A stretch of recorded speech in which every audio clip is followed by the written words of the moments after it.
পোর্টারস 5 forces model, এই মডেলটাও কিন্তু আমরা প্রায় বিজনেসে ইউজ করে থাকি। এখানে টোটাল 5টা ফোর্স নিয়ে আমরা আলোচনা করি।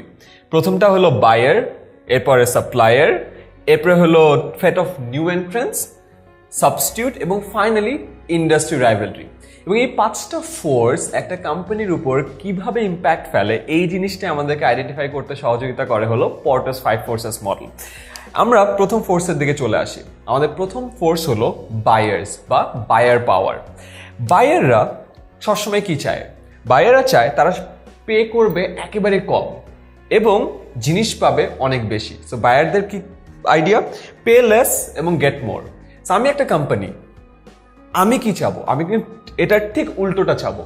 আমি চাবো বায়ারদের কাছ থেকে বেশি টাকা নিতে এবং বায়ারদেরকে কত কম জিনিস দেওয়া যায়। তার মানে আমি চাই বেশি টাকা নিতে, বায়ার চায় কম টাকা দিতে। আমি চাই কম জিনিস দিতে, বায়ার চায় বেশি জিনিস নিতে।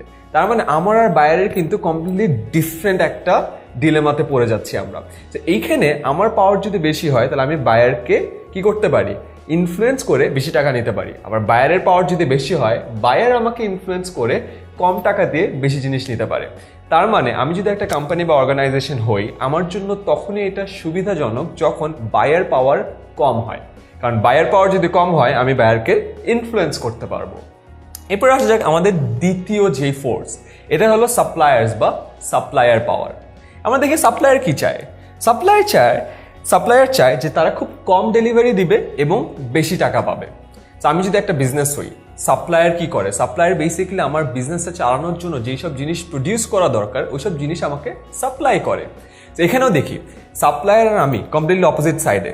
সাপ্লায়ার চায় বেশি টাকা পেতে, আমি চাই সাপ্লায়ারকে কম টাকা দিতে। তার মানে এখানেও সাপ্লায়ারের পাওয়ার যদি কম হয়, আমার পাওয়ার যদি বেশি হয়, তাহলে আমি সাপ্লায়ারকে ইনফ্লুয়েন্স করে কম টাকা দিয়ে বেশি জিনিস নিতে পারবো।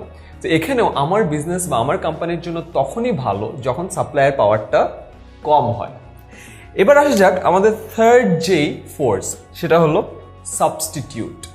আমরা যেই বিজনেসই করি না কেন, ওই বিজনেসের কিন্তু অনেক সাবস্টিটিউট থাকে। আমরা যদি এয়ারলাইন বিজনেসের কথা চিন্তা করি, বাংলাদেশে আমরা যে লোকাল এয়ারলাইন্সগুলো ট্রাভেল করি, নভো আছে, ইউএস বাংলা আছে, বিমান আছে। তার মানে এখানে মাত্র 3টা প্লেয়ার। এখানে থ্রেট অফ সাবস্টিটিউট কিন্তু অনেক কম। আমি যদি বিমানে না যাই, আমার মাত্র 2টা অপশন থাকে। কিন্তু আমরা যদি বিস্কিটের ইন্ডাস্ট্রির কথা চিন্তা করি, হাজার হাজার বিস্কিট আছে। সো একটা বিস্কিট না খেলে আমি অন্য বিস্কিটে চলে যেতে পারি। বা একটা কলমের কোম্পানির কথা চিন্তা করি, প্রায় শত শত কলমের কোম্পানি আছে। সো একটা কলম ইউজ না করলে অন্য কোম্পানির কলম ইউজ করতে পারি। সো কলমের কোম্পানি বা বিস্কিটের কোম্পানির থ্রেট অফ সাবস্টিটিউট কিন্তু অনেক বেশি। আমি যদি একটা অর্গানাইজেশন হই, আমার জন্য তখনই বেটার যখন থ্রেট অফ সাবস্টিটিউটস অনেক কম বা সাবস্টিটিউটসের নাম্বার অনেক কম। কারণ সাবস্টিটিউটসের নাম্বার যদি কম হয়, আমার কোম্পানির থেকে প্রোডাক্টটা কেনার চান্সেস অনেক বেড়ে যায়। এবার আসে যাক থ্রেট অফ নিউ এন্ট্রেন্স। আমি যদি আবার এয়ারলাইন্সের বিজনেসের কথা চিন্তা করি, লোকাল এয়ারলাইন্স কিন্তু এই 3টাই আছে, নভো, ইউএস বাংলা, বিমান। তার মানে এখানকার নতুন এন্ট্রেন্ট আসার চান্স কম। কেন জানো? তার কারণ হলো একটা এয়ারলাইনের বিজনেস করার জন্য কিন্তু প্রচুর টাকার প্রয়োজন হয়, প্রচুর লিগ্যাল বাউন্ডারি আছে, প্রচুর ইনভেস্টমেন্ট দরকার হয়। তো যে কেউ চাইলেই কিন্তু এখানে ঢুকতে পারে না। তো এখানকার এন্ট্রেন্ট ব্যারিয়ার কিন্তু অনেক হাই। আবার আমরা যদি অন্য বিজনেসের কথা চিন্তা করি, আচ্ছা 10 মিনিট স্কুলের কথা চিন্তা করি, আমরা কি করি? আমরা অনলাইনে পড়াশোনা করাই। অনলাইনে ভিডিও তৈরি করা কিন্তু বেশ সহজ, যে কারণে অনেক কিন্তু নতুন কোম্পানি কিন্তু আসতে পারে ভিডিও তৈরি করার কাজে। তার মানে এই যে নিউ এন্ট্রেন্সের থ্রেটটাও আমাদের আসলে একটা আমলে নিতে হবে। এটার উপর ডিপেন্ড করবে যে আমি যে ইন্ডাস্ট্রিতে কাজ করছি, এখানে নতুন কম্পিটিটর আসার চান্সেস কি বেশি নাকি কম। এবং ফাইনালি আসে হলো এক্সিস্টিং রাইভালস।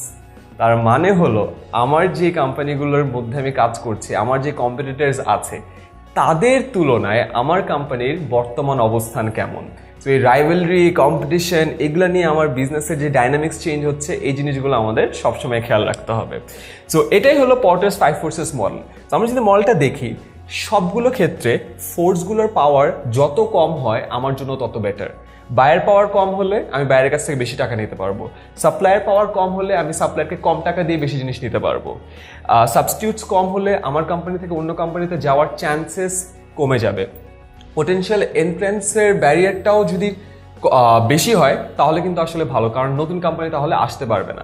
এবং ইন্ডাস্ট্রি রাইভালরি, এখানে যদি আমার অবস্থান বেটার থাকে তাহলে ওভারঅল আমার কোম্পানির জন্য কাজটা অনেক সহজ হয়ে যায়।